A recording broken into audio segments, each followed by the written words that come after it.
राधे राधे दोस्तों। मेरे चैनल वंदना सिंह ऑफिशियल में आपका बहुत-बहुत स्वागत है। दोस्तों, ये कार्तिक का मास चल रहा है।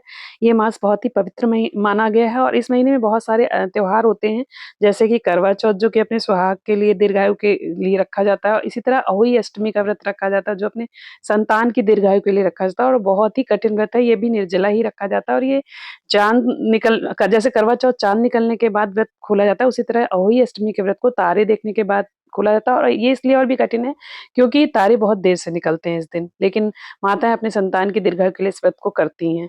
इसके साथ ही इस पवित्र महीने में देवउठनी एकादशी जैसा और दीपावली जैसा महत्वपूर्ण त्योहार है, जो आगे मैं इनकी वीडियो आपके लिए बनाऊँगी। मैं इस समय बात कर रही हूँ अहोई अष्टमी व्रत कब रखा जाएगा। अष्टमी तिथि का प्रारंभ 5 नवंबर को सुबह 12:59 से प्रारंभ होगा और 6 नवंबर को सुबह 3:18 पर समाप्त होगा। उदया तिथि में यह व्रत 5 नवंबर 2023 को रविवार को ही रखा जाएगा। दोस्तों, अहोई अष्टमी पूजा का शुभ मुहूर्त शाम 5:32 से शाम 6:51 यानी 7 बजे तक रहेगा। पूजन की अवधि 1 घंटा और 18 मिनट की है। और अनुमान के अनुसार इस दिन तारे जो हैं 5:57 से निकलने प्रारंभ हो जाएँगे, तो 6 बजे तक तारे दिख जाएँगे और व्रत को तारों को अर्घ्य देकर इस व्रत को समाप्त किया जाएगा। तो आप सभी लोग उससे पहले ही पूजा कर लें। यह व्रत कार्तिक मास में अष्टमी को किया जाता है। कृष्ण पक्ष की अष्टमी की होता है। जब दीपावली होती है, अहोई आटे भी उसी वार को पड़ती है। इस व्रत को स्त्रियाँ ही करती हैं जिनके संतान होती है। बच्चों की माँ दिन भर व्रत रखती है और शाम को दीवार पर अष्टकोष्ठक की अहोई की पुतली रंग भरकर बनाती हैं। उस पुतली के बाद सेई तथा सेई के बच्चों का चित्र भी बनाती हैं और या फिर छपी हुई अष्टमी का चित्र मंगवाकर दीवार पर लगा लेती हैं और उसका पूजन कर सूर्यास्त के बाद अर्थात तारे निकलने पर अहोई माता की पूजा करने से पहले पृथ्वी को पवित्र करके यानी गंगा जल छिड़क कर और चौक पूर कर 1 लोटा जल भरकर एक पटले पर कलश के भांत रखकर पूजा करती हैं। अहोई माता का पूजन करने करके माताएं कहानी सुनती हैं। दोस्तों, पूजा के लिए माताएं पहले से एक चांदी के अहोई बनाएं, जिसे स्याऊ भी कहते हैं और उसमें चांदी के 2 दाने मोती डलवा लें। जिस प्रकार गले में पहनने के हार में पेंडिल होता है, उसी की भांति चांदी के अहोई डलवा लें और डोरे में चांदी के दाने डलवा लें। फिर अहोई की रोली, चावल, दूध व भात से पूजा करें। जल से भरे लोटे पर सतिया बना लें। 1 कटोरी में हलवा तथा रुपए बयाना निकाल कर रख लें और 7 दाने गेहूं के लेकर कहानी सुने। बहुत सारे लोग सप्त अनाज हाथ में लेकर भी कहानी सुनते हैं। कहानी सुनने के बाद अहोई श्याऊ की माला गले में पहन लें। जो बायना निकाल कर रखा था उसे अपनी सासू जी या किसी भी मंदिर में, अगर सासू जी नहीं है तो मंदिर में किसी ब्राह्मणी को या अपने से बड़े किसी को भी आदर पूर्वक पांव छूकर उन्हें दान में दें। इसके बाद चंद्रमा को अर्घ्य देकर स्वयं भोजन करें। दिवाली के बाद किसी शुभ दिन अहोई को गले से उतारकर उसका गुड़ से भोग लगाएं और जल के छींटे देकर मस्तक झुकाकर रख लें। जितने बेटे हैं उतनी बार, जितना बेटों का विवाह हो गया उतनी बार चांदी के 2-2 दाने अहोई में डालती जाएं।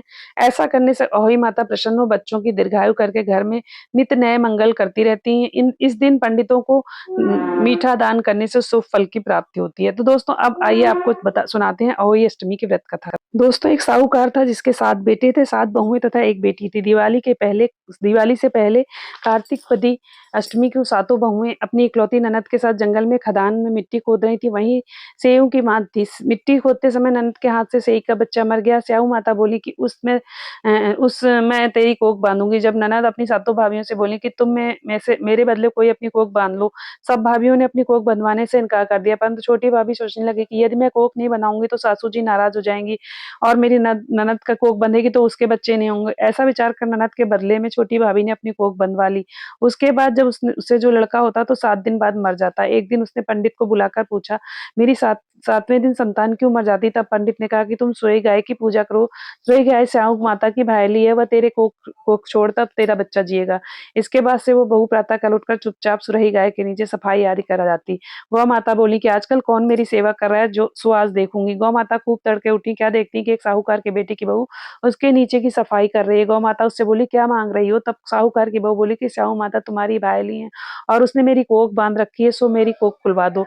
गौ माता ने कहा, अच्छा। अब तो गौ माता समुद्र पार अपनी भायली के पास उसको लेकर चली। रास्ते में कड़ी धूप थी, सो वे दोनों एक पेड़ के नीचे बैठ गई। थोड़ी देर में एक सांप आया और उसी पेड़ पर गरुड़ पंखनी का बच्चा था।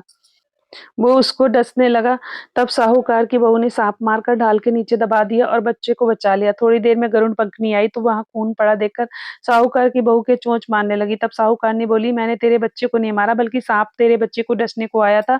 मैंने तो उससे तेरे बच्चे की रक्षा की है।" सुनकर गरुड़ पंखनी बोली कि माँग तू क्या माँगती है?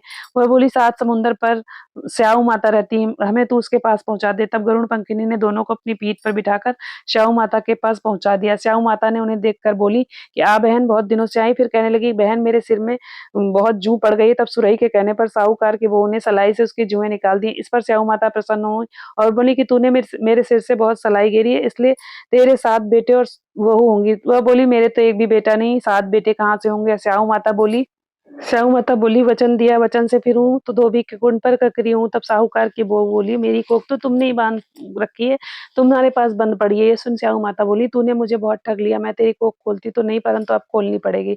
जा, तेरे घर तुझे 7 बेटे और 7 बहुएं मिलेंगी, तू जाकर उजमन करियो, 7 ओही बनकर 7 कढ़ाई करियो। यह लौट कर घर आई तो वहां देखा 7 बेटे 7 बहुएं बैठे हैं। खुश हो गई, उसने 7 होई बनाई 7 उजमन के तथा 7 कढ़ाई की।